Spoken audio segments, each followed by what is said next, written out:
Unité sous la souris! Aujourd'hui, on va améliorer notre système qui permet de détecter quelle case qui se trouve sous la souris pour y intégrer les unités. Comme ça, en tout temps, on va savoir quelle unité se trouve sous la souris et quelle unité qui est sélectionnée. Et on va aussi y ajouter un petit highlight juste pour que ce soit plus facile à identifier. Donc, on est parti. Ok, donc dans Unreal, on va commencer par le matériel juste pour qu'on puisse voir c'est quoi qui se passe. Donc, je vais ouvrir M-Color parce que c'est le matériel qui est assigné à toutes mes unités. Et ici, je me suis simplement rajouté un nouveau paramètre, ici un nouveau vecteur 3 paramètres, ici que j'ai nommé Color Multiply et je l'utilise pour multiplier ma couleur ici. Comme ça, si jamais on veut que notre couleur brille un petit peu plus fort, on peut simplement la multiplier par une grosse valeur. On va dire 10 par exemple. Mais pour l'instant, vu qu'on veut pas que ça brise rien qui est dans notre jeu, parce que tous les matériaux dans notre jeu utilisent M-Color ici, on veut pas que ça les brise, donc par défaut, on va laisser la couleur à 1, 1, 1. Comme ça va multiplier par 1, donc ça change absolument rien, donc tout devrait être normal. Et la raison pourquoi on utilise une couleur au lieu d'un float, c'est juste pour pouvoir changer la couleur de l'unité si jamais c'est quelque chose qu'on veut. Donc ici, je peux voir que je la change sa couleur ici en changeant les valeurs de mes floats.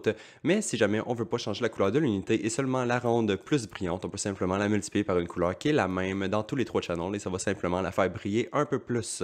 Mais bon, on a fini avec le matériel. Maintenant, on va aller l'appliquer à notre unité pour voir ce que ça donne dans le jeu. Donc, je peux fermer le matériel et aller dans mes unités. Donc, dans Blueprint Core Units et ouvrir BP Unit. Et ici, je vais me créer une nouvelle fonction et deux nouvelles variables, donc variable et variable. J'ai nommé la fonction UpdateVisual if overed or selected et on va s'en servir pour changer la couleur du matériel basé sur les deux booléens qu'on a créés, donc le booléen isOvered et le booléen isSelected ici. Et ici, on peut prendre notre skeletal mesh, qui est juste ici en haut à gauche, et faire un set vector parameter value on materials avec la nouvelle parameter qu'on vient de créer, donc color multiply ici. Et pour décider de la couleur, ce qu'on peut faire, c'est ça comme ça ici. Donc ça a l'air un peu compliqué, mais c'est pas si compliqué que ça. Dans le fond, ici, je me prends une linéaire color qui est un blanc, c'est un blanc pur, donc 1, 1, 1 partout. Et ensuite, je le multiplie par un float. Le float ici est basé sur un select, basé pour savoir si mon unité est overed ou non. Donc, si l'unité est overed, je multiplie par 2.5 pour que ce soit un peu plus brillant que normal. Sinon, je le multiplie par 1, donc je les laisse normal. Et ensuite, je fais encore une fois la même chose, mais pour le selected. Donc, si l'unité est overed et selected, ça va être multiplié par 2.5 et ensuite 2.5 encore une fois. Donc, l'unité va vraiment briller. Sinon, on va simplement la laisser à 1. Donc, soit l'unité est over, soit elle est selected, soit elle est over et selected ou simplement rien. Et ensuite, on peut simplement la convertir en vecteur et la passer à notre fonction ici.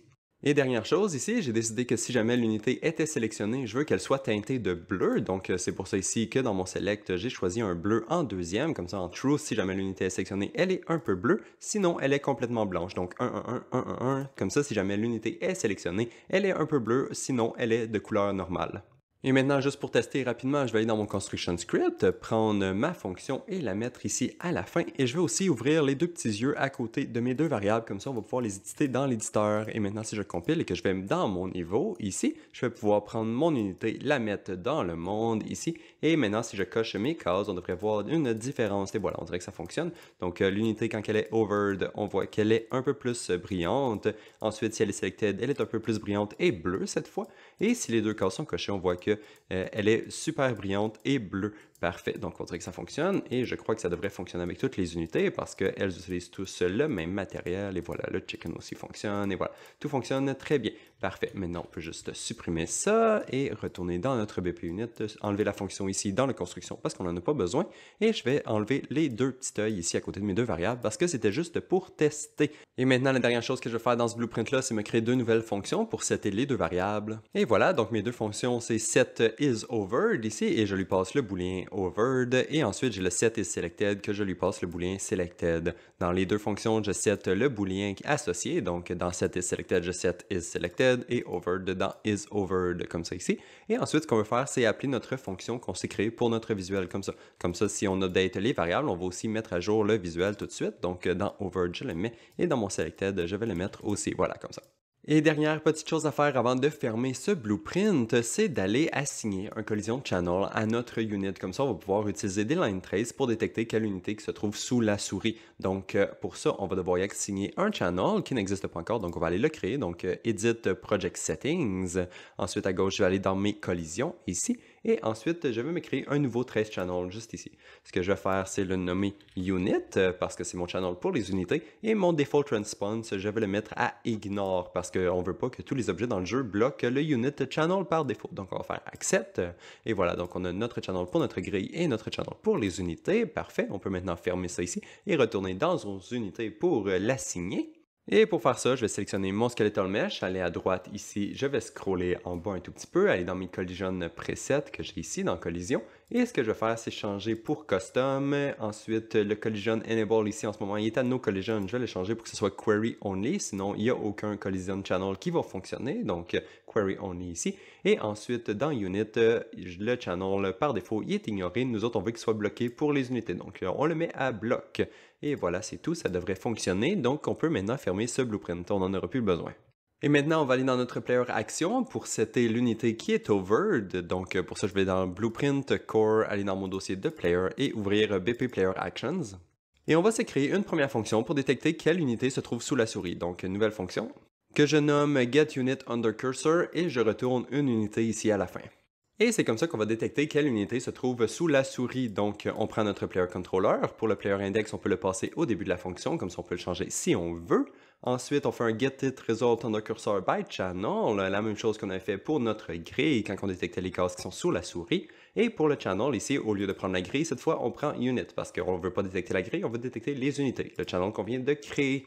Maintenant, si le return est à true, ça veut dire qu'il a touché une unité parce que c'est les seuls acteurs dans le monde qui bloquent ce channel-là. Donc, on peut simplement breaker le result de notre itResult ici pour accéder à l'acteur qui se trouve à l'intérieur, qu'on peut ensuite caster en BPUnit et le retourner à la fin de la fonction.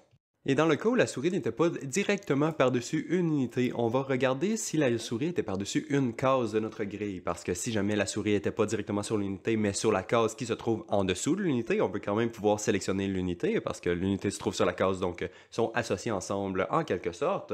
Donc c'est pour ça qu'on va faire ça. Ici, on détecte quelle case qui se trouve sous la souris pour détecter si jamais on était par-dessus une case. Et ensuite, si c'est le cas, ce qu'on fait ici, c'est on regarde dans nos grid tiles pour obtenir le data de notre case et on regarde s'il y a une unité sur la case et on le retourne à la fin. Ça ne veut pas dire que l'unité ici va être valide, ça se peut qu'on soit par-dessus une case qu'il n'y a pas d'unité ou qu'on ne soit pas par-dessus aucune case, mais ça n'a pas d'importance parce que ici, la fonction, ce qu'on veut savoir, c'est est-ce qu'il y a une unité sous la souris. Donc, c'est possible qu'on retourne invalide à la fin si jamais il n'y a pas d'unité sous la souris. Donc, dans ce cas-là, ici, tout fonctionne très bien, exactement comme on veut. Et maintenant qu'on a une façon d'obtenir l'unité qui se trouve sous le curseur de la souris, il faut seulement aller updater notre fonction updateOverTile qu'on a ici, que en fait je vais renommer updateOverTileAndUnit parce qu'on veut updater les deux en même temps, comme ça, et maintenant je vais l'ouvrir. Et ici on a beaucoup de choses qui vont changer, donc ce que je vais faire c'est prendre tout ce qu'on avait et le mettre en bas ici, et ce que je vais me rajouter c'est une séquence ici au tout début. Ensuite je vais le connecter en deuxième pin de ma séquence, comme ça ici en haut on va pouvoir faire toutes les modifications à notre unit qui est overed, et ensuite on peut le passer à nos cases ici juste en bas. Et en fait, pour pouvoir modifier notre unité qui est overed, on va devoir se créer une nouvelle variable, de la même façon qu'on avait fait pour notre overtile ici. Donc je vais me créer une nouvelle variable pour ça, et en fait je vais aussi m'en créer une deuxième pour le selected unit, comme ça on va pouvoir faire les deux en même temps. Et voilà, donc mes deux variables ici, c'est des BP unit, donc j'ai ma overed unit qui est ici, et ensuite j'ai ma selected unit juste en dessous. Et maintenant qu'on a notre variable, on peut prendre l'unité qui se trouve actuellement en dessous de notre souris et la comparer avec notre variable pour savoir si c'est la même chose ou non. Parce que si c'est la même unité, on n'a pas besoin de la mettre à jour parce qu'elle est la même, mais si jamais elles sont différentes, donc notre equal ici, si jamais elles sont différentes, on veut faire quelque chose, on veut pouvoir updater l'unité, remplacer l'ancienne par la nouvelle.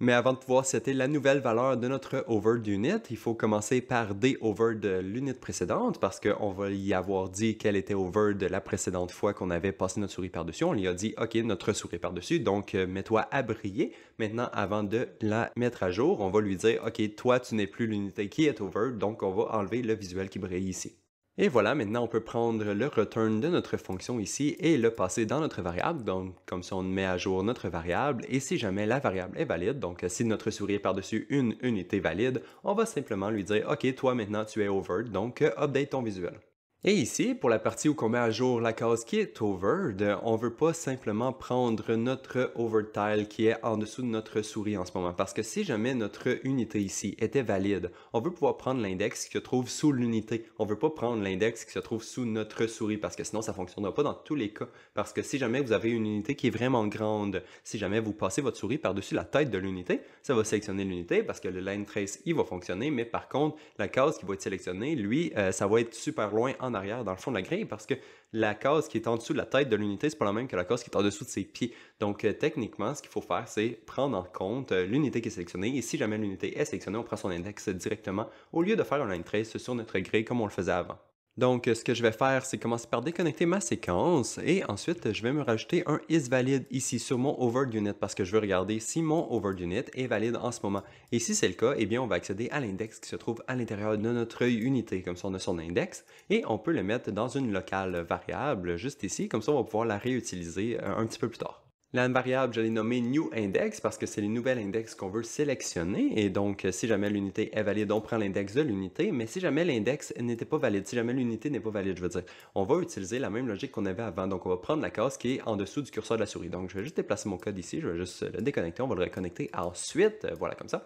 Donc, si jamais l'unité est valide, on prend l'index de l'unité. Mais sinon, on va prendre l'index de la case qui est sous la souris, comme ça. Donc, si notre souris n'est pas par-dessus une unité, on peut simplement prendre la case de la grille qui se trouve sous la souris comme on le faisait avant. Et maintenant, pour tout le reste du code, on peut simplement le reconnecter. Donc, je vais juste emmener ma branche ici pour que ce soit un petit peu mieux comme ça. On va l'aligner un tout petit peu. On peut faire ça un petit peu plus beau après, mais pour l'instant, ça va faire la job. Maintenant, mon new index, je vais l'utiliser pour comparer avec mon overtile qui est ici. Donc, si mon nouvel index est différent de mon overtile, on veut le mettre à jour comme on faisait avant. Si jamais c'est différent, on va enlever le state de la case overd précédente. Ensuite, on va setter notre variable que j'ai déconnectée. Donc, on va la reconnecter en utilisant le new index juste ici. Donc, on met à jour notre overtile, on met à jour son visuel et ensuite, on call notre callback juste ici. Ok, super. Maintenant, on devrait avoir assez d'informations pour voir une différence dans le jeu. Donc, je vais retourner dans le jeu, je vais aller dans mon pathfinding et me rajouter des unités. Donc, je vais me mettre quelques unités ici et là. Je vais mettre ces unités-là aussi. Peu importe, on peut mettre des slimes, on peut mettre ce qu'on veut. Voilà, juste pour voir que ça fonctionne. Et maintenant, si je zoome, en fait, je n'ai même pas besoin de zoomer. On voit que les unités sont un peu plus brillantes. L'unité qui se trouve sous ma souris. Et en fait, je vais juste zoomer pour qu'on voit mieux. En fait, bon, voilà. On voit que les unités qui se trouvent sous la souris, ça fonctionne bien. Et ensuite, la case aussi qui est sélectionnée en dessous de la souris fonctionne. Donc, on voit que la case qui est en dessous de l'unité correspond avec l'unité qui est sélectionnée. Et ce, même si jamais je sélectionne mon unité, je passe ma souris par-dessus son chapeau qui se trouve sur une autre case en ce moment. Donc, on voit que ça conserve quand même la case qui se trouve en dessous de l'unité et non la case qui est à côté. Parfait. Donc, on voit que ça fonctionne exactement comme je pensais. Super. Et maintenant, il reste seulement à aller faire notre action de sélection d'unité. Donc, pour ça, je vais aller dans mes actions ici et je vais aller en fait dans mon action de grille ici. J'ai une action qui s'appelle action selectile qui nous permettait de sélectionner une case. Et en fait, on va simplement la réutiliser. Donc, je vais commencer par la renommer selectile and unit parce qu'on va sélectionner les deux en même temps, la case et l'unité. Et ensuite, je peux ouvrir mon action pour aller changer le code qui est à l'intérieur. Et ici, si je m'en vais dans mon exécute action, on voit que j'ai toute la logique qui me permettait de sélectionner ma case juste avant. Mais par contre, je crois que j'aime plus ça qu'il soit ici. J'aimerais mieux le déplacer directement dans le player action parce que dans notre player action, on a déjà toute la logique qui permet de sélectionner et de mettre à jour la case qui est hovered. Donc pourquoi pas faire la même chose pour la selected tile. Donc je vais retourner dans mon action, je vais sélectionner tout le code ici et je vais le copier et on va le déplacer dans notre player action. Donc je vais me créer une nouvelle fonction juste ici pour faire ça.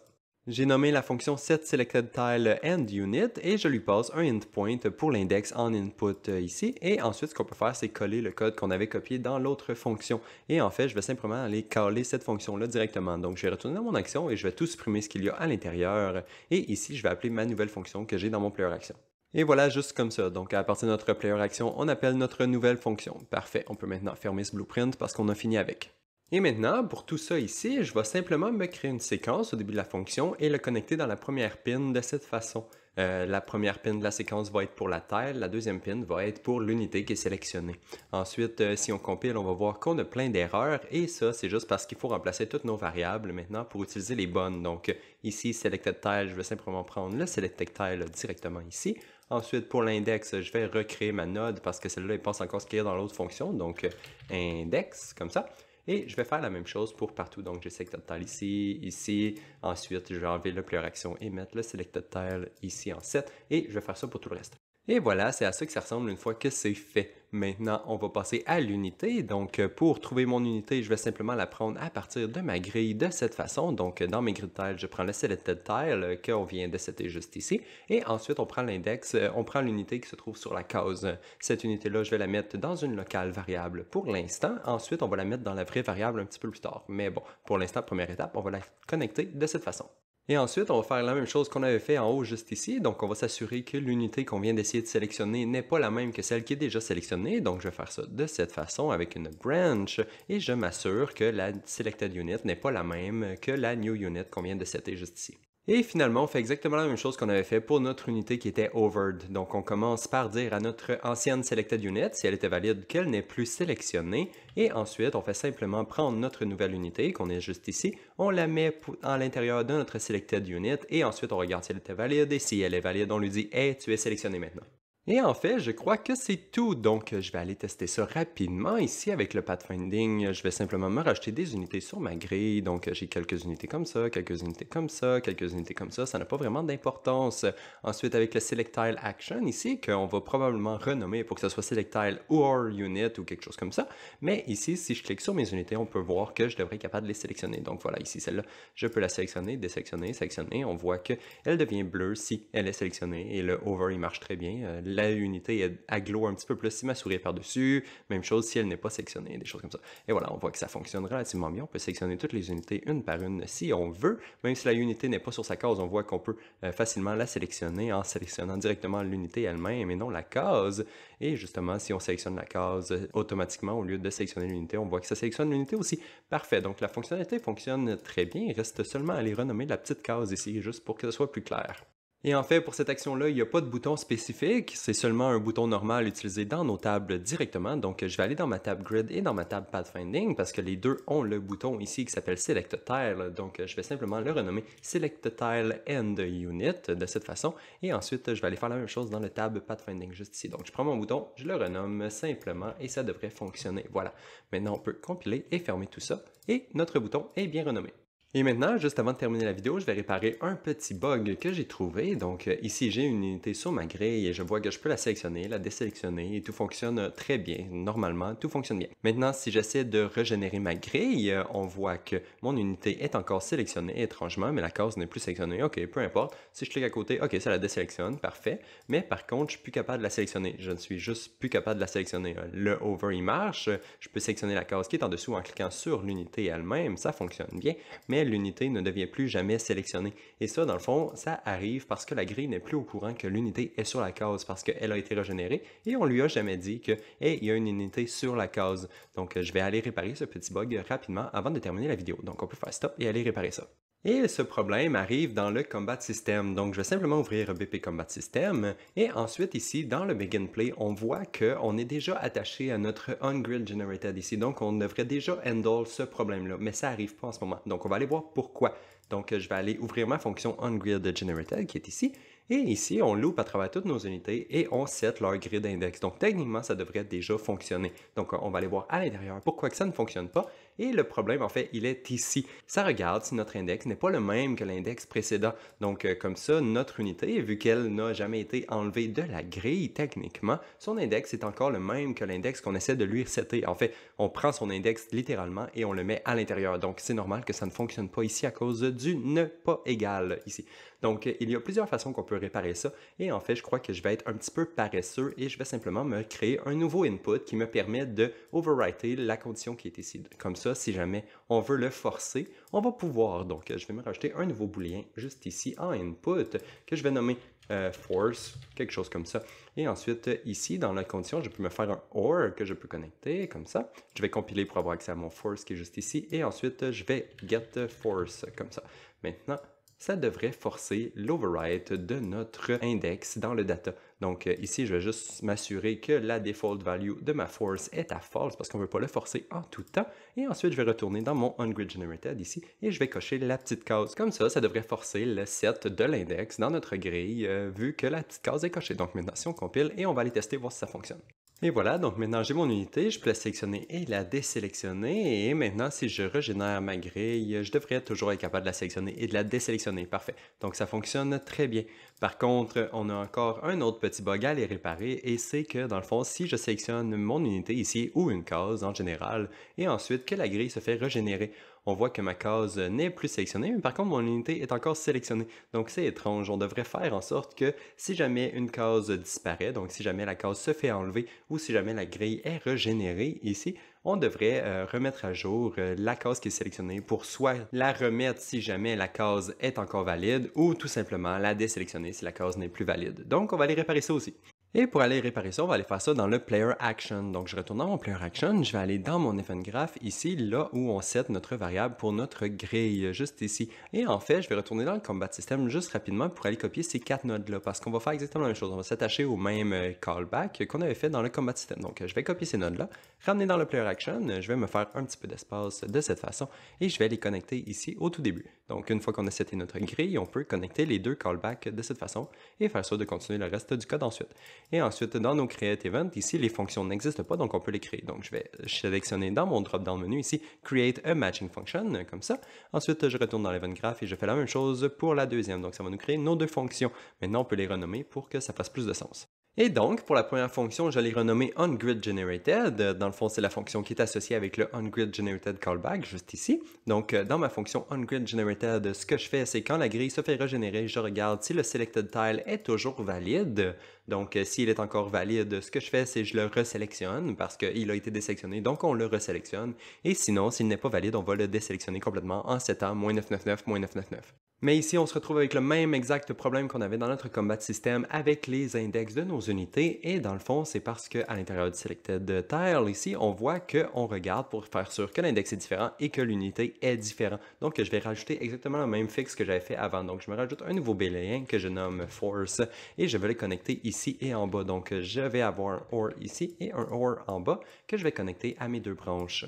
Et voilà, c'est à ça que ça ressemble. Donc, j'ai mon force qui est ici et mon force qui est là. Maintenant, on peut aller voir la deuxième fonction qu'on avait, donc le untiledDataUpdated. Et ici, dans le fond, j'ai été un petit peu paresseux. Ce que je fais, c'est que je regarde l'index qui a été updaté. Je regarde s'il est égal au index qui est déjà sélectionné. Donc, si c'est le même, je vais simplement appeler notre fonction onGridGenerated.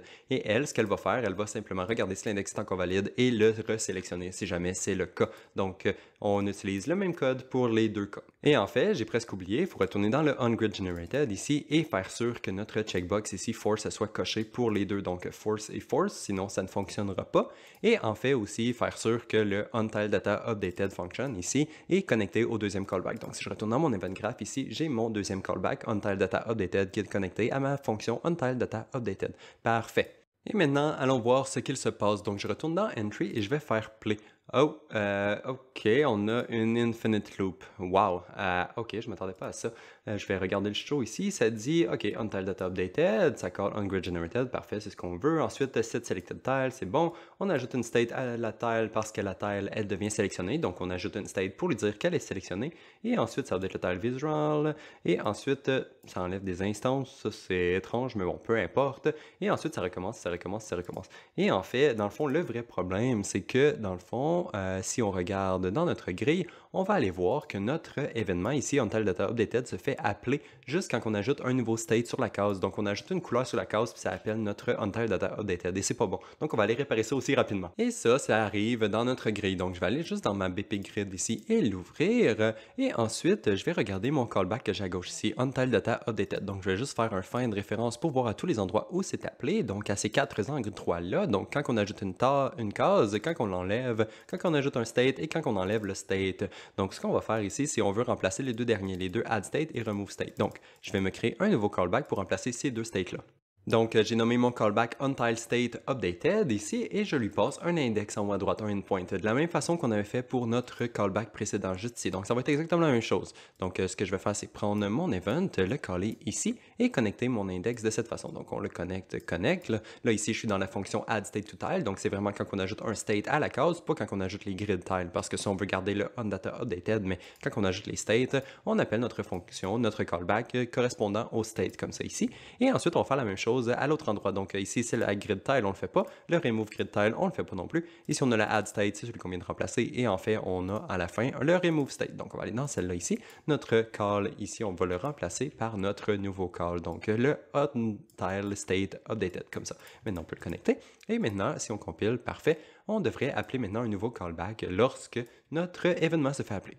Mais bon, là, on vient de remplacer notre callback, mais on peut pas juste faire ça comme ça parce que le callback précédent était déjà utilisé ailleurs dans le code. Donc, il faut aller le remplacer pour faire sûr que le code continue de fonctionner. Parce qu'en ce moment, ça se peut qu'il y ait encore des petits problèmes qui sont causés par ça. Donc, on va regarder ici dans le Find Result. Je peux cliquer sur la petite loupe en haut à droite juste pour faire apparaître le Find in Blueprint. Et là, ça va nous donner tous les endroits où le callback est utilisé dans le code. Donc, ici, j'ai dans mon combat system. Ça, c'est l'endroit où ce qu'on a vu aujourd'hui. Donc, c'est correct. Celui dans Player Action, c'est celui qu'on vient de créer aujourd'hui. Ici, ça fait seulement, dans notre grille, ça fait seulement les appeler, donc c'est pas nécessaire. Mais celui-là ici, c'est celui qui nous intéresse, je crois. Donc dans BP, Debug Text and Color on Tiles, ici, l'événement est appelé. Donc on va aller ici, on va aller voir notre callback. Ici, notre callback précédent était utilisé. Et il était utilisé pour updater les textes sur les cases. Donc ça fait du sens, on laisse ça comme ça, c'est bien. Mais par contre, là, avant, quand on updatait les states sur les cases, ça appelait aussi cet événement-là, cette fonction-là ici. Mais en ce moment, ça le fait pas. Donc ce que je vais faire, c'est m'en créer un nouveau binding ici, au nouveau callback qu'on vient de créer. Comme ça, les deux callbacks vont être bien attachés dans notre debug blueprint ici. Et voilà, donc je me suis connecté juste comme ça. J'ai fait un bind event on-tile state updated, qui est le nouveau callback qu'on vient de créer. Et pour mon create event ici, je vais l'associer à une de mes fonctions qui existe déjà. Et je crois que ça ferait du sens de l'associer à update state on-tile et non update text on-tile parce que c'est vraiment la state qui change. Donc update state on-tile comme ça ici. Et voilà, maintenant, on devrait pouvoir compiler et tout devrait fonctionner comme ça fonctionnait avant. Et voilà, donc maintenant dans le jeu, je peux sélectionner et désélectionner des unités sans problème et les cases qui sont autour, donc on voit que ça fonctionne très bien. Et si je sélectionne une unité et que je régénère ma grille, on voit que l'unité est quand même sélectionnée et la case qui est en dessous pareil. Donc si je peux sélectionner la case qui est là et la case reste sélectionnée. Ensuite, si jamais je sélectionne une case qui est à l'extérieur, on voit qu'elle se désélectionne si jamais la case disparaît comme ça, comme avant. Donc on voit que ça semble bien fonctionner. Parfait, donc je crois que ça va être tout pour aujourd'hui. J'ai l'impression que tous les bugs sont réparés, donc on se revoit dans la prochaine. Bye bye!